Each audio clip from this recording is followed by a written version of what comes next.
Salut tout le monde, aujourd'hui on se retrouve pour une nouvelle vidéo qui fait suite à quelques-unes de mes découvertes sur internet. Des petites découvertes qui à vrai dire m'ont fait sortir de mon insouciance. Je me promenais tranquillement sur la toile quand je tombe sur un article d'un journal qu'on appelle le Quotidien du médecin. Le titre étant le suivant: une nouvelle cabine de téléconsultation implantée où? Au Monoprix. Alors là, j'applaudis, ça y est, on en est arrivé là, le stade où on va se retrouver avec des consultations qui vont se faire entre le rayon sous-vêtements et le rayon fromage. Alors je découvre, mais est-ce qu'on en est là, la période où ça y est, entre 300 grammes de morbier, 500 grammes de farine et un rouleau de PQ, on va aller se commander une petite ordonnance dans une cabine de téléconsultation. Parce que finalement, ce genre de procédé, c'est exactement ce que ça va amener par la suite, comme dérive en tout cas, l'ubérisation de la médecine qui va devenir totalement finalement un bien de consommation comme n'importe quoi d'autre, comme aller commander un burger au McDo. Finalement là on va commander des ordonnances dans des distributeurs au sein des supermarchés. Alors je vous avoue, je découvre, je suis assez surpris, donc j'ai tapé cabine de téléconsultation sur Google Actu. Et là, à ma grande surprise, qu'est-ce que je découvre? C'est qu'en fait plein de régions, de départements sont en train de mettre en place ce type de procédé au sein justement de leur territoire pour soi-disant répondre à la demande de soins. Mais ce qui est assez surprenant, c'est les moyens qui sont mis. Je m'explique. Là, par exemple, je suis sur un article du journal Les Échos. Pour lutter contre le manque de médecins, les Yvelines misent sur la téléconsultation. Ok. Le département des Yvelines va déployer 50 cabines de téléconsultation en partenariat avec la société H4D. Bon, je connais pas, mais j'imagine société privée. Donc là, pareil, on va partir sur un truc où la santé en France va se privatiser à mort. Et on va se rapprocher d'un système plutôt, on va dire, américain, je pense. Donc je continue la lecture de l'article. 50 dispositifs ont été commandés pour un budget total de 9 millions d'euros. 9 millions d'euros. 9 millions d'euros du coup qui vont aller à la société la H4D qui offre ses services aux entreprises comme Vinci ou Groupama. Du coup c'est quoi aussi la suite? C'est-à-dire que finalement on va avoir des grandes sociétés privées qui vont justement privatiser le domaine de la santé, des téléconsultations partout. Vous allez consulter et finalement enrichir des structures pour lesquelles c'est juste des actionnaires finalement qui se font de la thune sur le dos de votre santé. En tout cas, c'est ma vision, c'est mon point de vue. Et en gros, là, ce qui me choque, c'est qu'il y a 9 millions d'euros qui sont mis pour implanter 50 cabines de téléconsultation en finançant finalement des groupes privés, alors que finalement, avec 9 millions d'euros, sur une collectivité, sur un territoire, est-ce qu'on pourrait pas avoir une autre manière de gérer la thune pour améliorer l'offre de soins, mais de manière vraiment médical? Est-ce qu'on pourrait pas monter des structures équipées, engager justement des médecins? Parce qu'on va me dire les médecins ne veulent pas venir, mais en fait ça dépend. Si vous implantez des structures toutes neuves, bien équipées, que vous proposez justement une certaine rémunération, un confort de vie, etc.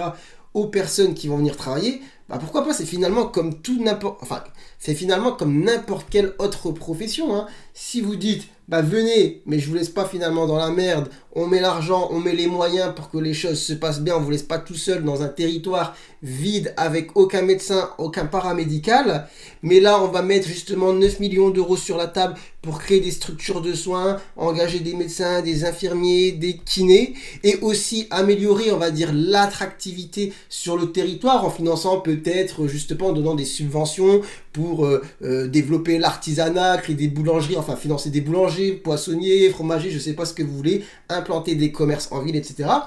Peut-être qu'avec tout cet argent dépensé finalement n'importe comment, on pourrait justement redynamiser certains endroits, certains lieux qui sont justement dits sous-dotés pour trouver des solutions et amener les gens à venir s'y installer. Mais là, dépenser quasiment 10 millions d'euros, en plus avec l'argent du contribuable pour faire de la médecine de l'an 3000 type Uber, McDo, je suis désolé, moi je trouve pas ça ouf. Donc je m'étais dit, peut-être c'est un petit truc isolé. En fait, quand vous tapez cabine de téléconsultation sur Google Actu, c'est la même situation dans plein d'autres départements.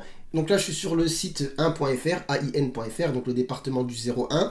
Cabine de téléconsultation, consulter un médecin sous 72 heures. En plus, l'article a été mis à jour le 8 novembre 2022, donc c'est assez récent. Comment prendre rendez-vous, on vous explique où sont situées les 6 cabines de télémédecine, donc vous avez les adresses, etc. Ouvert de 10h jusqu'à... Enfin, ça dépend des espaces, mais en gros, en général, ça occupe toute la journée. Bon voilà, je regarde un petit peu, mais finalement c'est un peu la même chose sur pas mal de territoires, départements, d'endroits. Vraiment le côté l'implanter dans un supermarché, franchement je trouve ça choquant. Il y a des endroits où ils implantent ça dans des pharmacies, je trouve pas vraiment ça mieux.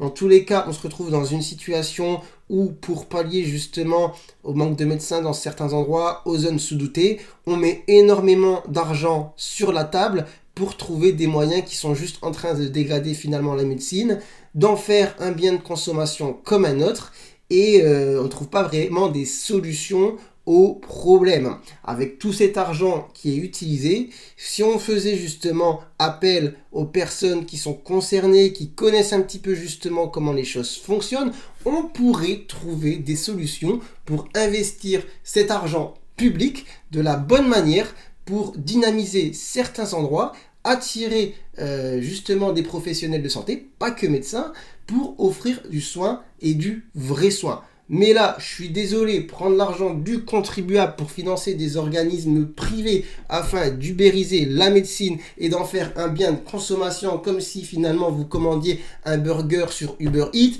je suis désolé, en tout cas dans un pays héritier de la médecine de Louis Pasteur et de Marie Curie, c'est un petit peu triste. Bref, écoutez, j'ai pas grand chose de plus à dire. J'étais juste un petit peu abasourdi par ce que j'avais vu, parce que je vous avoue, j'étais pas du tout au courant finalement que ce genre de truc existait, et ça m'a un petit peu abasourdi de voir qu'on pouvait justement consulter entre le rayon fromage et le rayon sous-vêtements. Donc c'est assez incroyable, je sais pas si c'est marrant ou si c'est triste, mais en tout cas, je voulais vous partager un petit peu mon ressenti face à cette découverte. Alors je vous laisse me dire un petit peu en commentaire, vous, qu'est-ce que vous en pensez, bonne ou mauvaise idée. En tout cas, je pense que vous connaissez mon avis. Sur ce, écoutez, je vous souhaite de passer une très bonne semaine. Je vous dis à très bientôt pour de nouvelles vidéos. Allez, ciao ciao.